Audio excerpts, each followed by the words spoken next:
Thank you to Fabric Mart for providing the fabric for this project. So I'm going to need to iron this fabric before I realistically do anything. While I'm doing that, I am gonna let voiceover Marty tell you what the plan is. I wanted to go for something that would be comfortable and light and airy. Plus this fabric is a really lightweight cotton in comparison to other fabrics that I work with, and so I knew that it would make really good loose fitting clothing. I decided that a button-up tank top and a tiered ruffly skirt was the way to go. I have a version of this button-up tank that I was using for my Edwardian foundations back when I made those and thought I was going more of a historical wardrobe route that I absolutely love. And as I have been looking for wardrobe inspiration recently, I have also been very much in love with tiered skirts. They are super easy projects, so I thought it would be fun, especially with the time constraint that I have, to make one of those. So without further ado, this is the quick sketch that I came up with for this project, and I am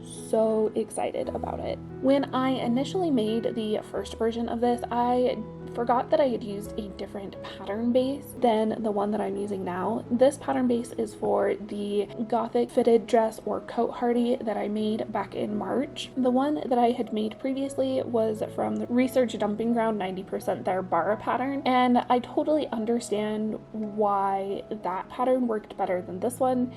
It has to do with the shape of the shoulders and a whole bunch of other details that I'm not going to get into because this is a sewing, not a patterning video. But when I was cutting this out, I wanted to make sure that I was not cutting any sort of shaping into this because I wanted that looser fit. And to do that, you need to have a very boxy shapes, if I'm being honest. Good morning. We are in the middle of deadlines for work, so I literally only have 2 days, and a little bit anxious about it. And in my brain, I'm like, hey, let's start with the button-up tank top because I think I can do this one the fastest. We have the yellow light from above, we have the blue tone light from the window. Trying to figure out all of this color stuff later is going to be so much fun. I have a feeling that this is going to be so much bigger than what I need. The basic sewing of this is, like I've said previously, incredibly simple. You really just want to sew up the sides and the shoulders, and then you are left to basically hemming, which I did really quick. I also put a double fold hem on the center front that was going to act as my button placket, but I ended up changing that later, and we'll explain that when we get there. I also have been trying really hard to upgrade my quality of work in my sewing and other projects in general, and so this means that I needed to make a point to finish all of my internal seams. To do this, I did my favorite method, which is a flat felt seam.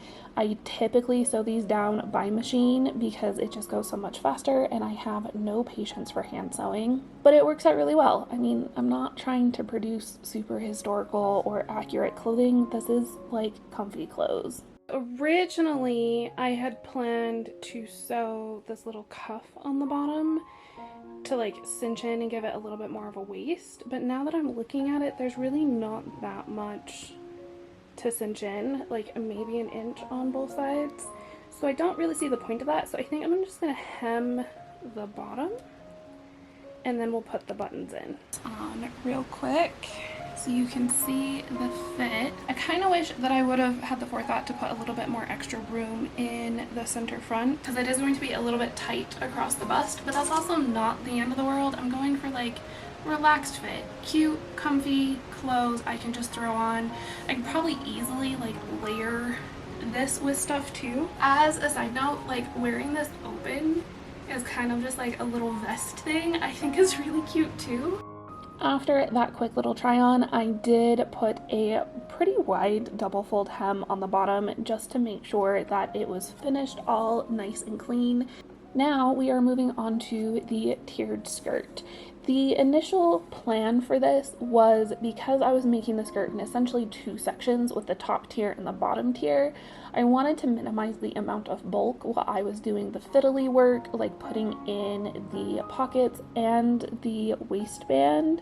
Once the pockets were in, I pressed them all nice and crisp, so that way I knew that they would be folding in the direction that they needed to be when I went to start the casing. The way to make a paper bag waist in a crisp and efficient manner is to basically make a large casing and then sew a smaller channel for your elastic.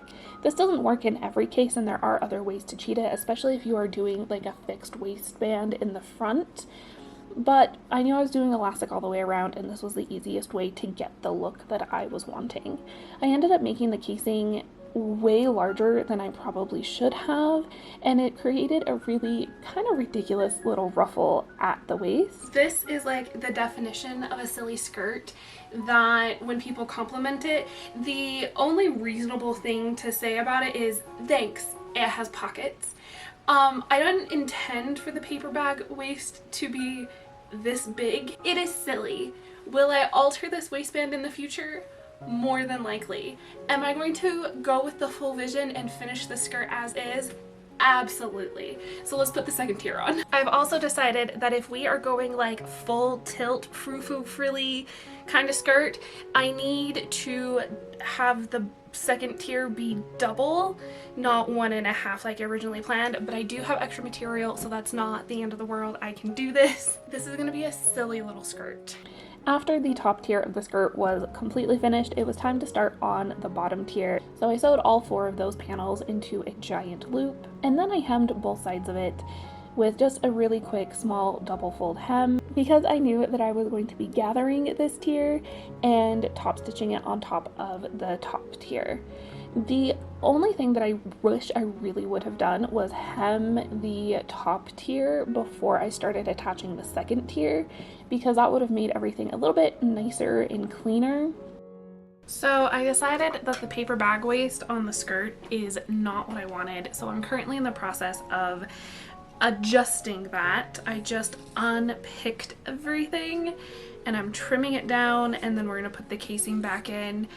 Ideally, I would have like a fixed waistband in front and then the elastic in the back, because that's like what I prefer, but it's not what we're doing right now. It'll be work, it'll be functional, it'll be cute, and it'll be comfortable. That's what matters. I ended up using the fabric that I had cut off from that paper bag waist to make a button placket for the center front of the button-up blouse, mostly because when I had initially tried it on, there was some pulling and a gap across my bust, and I decided that if I am making a really nice, clean, and efficient garment, that is unacceptable. I also added an elastic on the bottom to give it a little bit more shape. You can kind of see how this will fit really nicely. I have a feeling that this set is going to be super cute and comfy, and therefore turn into one of my favorite things ever. And with all of the sewing done and finally some spoons to leave my house, I went to one of the local parks and I found a cute little alcove that was not quite secluded enough so like everyone that walked by and everyone that was driving by on Main Street like saw what I was doing, but this is what you get when you go to a park in downtown. But realistically, this set is so cute and adorable and I am absolutely in love.